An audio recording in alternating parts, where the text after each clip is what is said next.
Unajua kuna watu wanafanya kazi kidogo, lakini wanapata mafanikio makubwa sana. Na kuna wengine wanafanya kazi kila siku, wanachoka, wanajituma, lakini hawasogei mbele. Sasa swali ni hili. Tofauti iko wapi?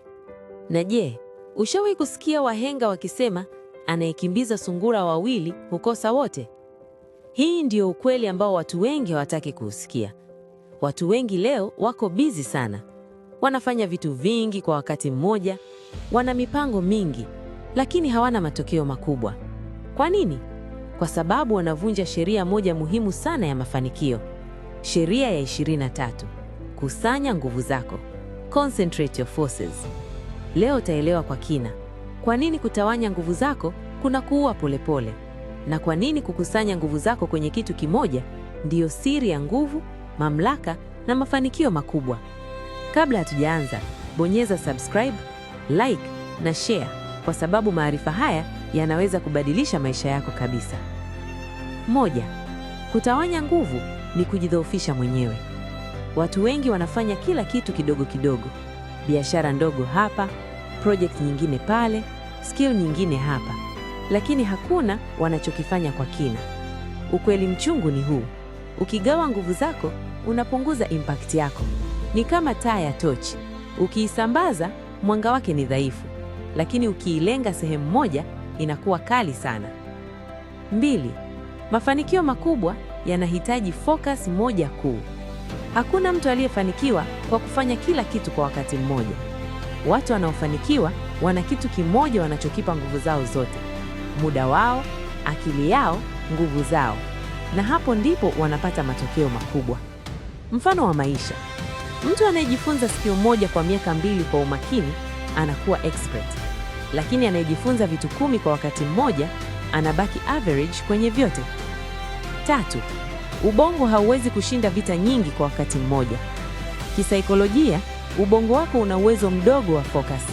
Unapojaribu kufanya vitu vingi, concentration inapungua, quality ya kazi inashuka, unachoka haraka.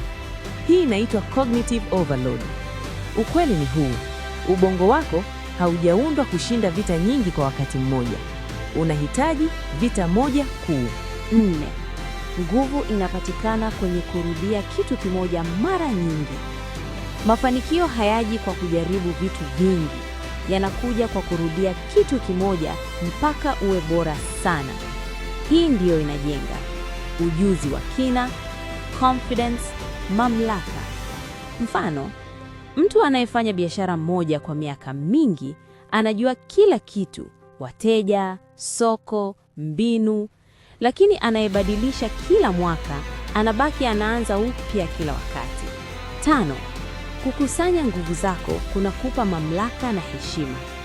Unapokuwa focused kwenye kitu kimoja, watu wanakuona kama expert, wanakuamini, wanakuheshimu. Na hapo ndipo nguvu inazaliwa. Ukweli mchungu, watu hawaheshimu mtu anayefanya kila kitu. Wanamheshimu anayejua kitu kimoja vizuri sana. Ukweli ni huu. Sio kwamba haufanyi kazi kwa bidii, tatizo ni kwamba nguvu zako zimetawanyika. Unajaribu kila kitu, lakini haujajipa nafasi ya kuwa bora kwenye kitu kimoja. Na maisha hayamleniki mtu anayejituma sana. Yanamheshimu mtu anayejituma kwa mwelekeo sahihi. Kama umefika hapa, andika kwenye comment, nitajikusanya. Like video hii, share na mtu mmoja anayejituma lakini haoni matokeo, na subscribe kama unataka kujifunza mbinu za kweli za mafanikio.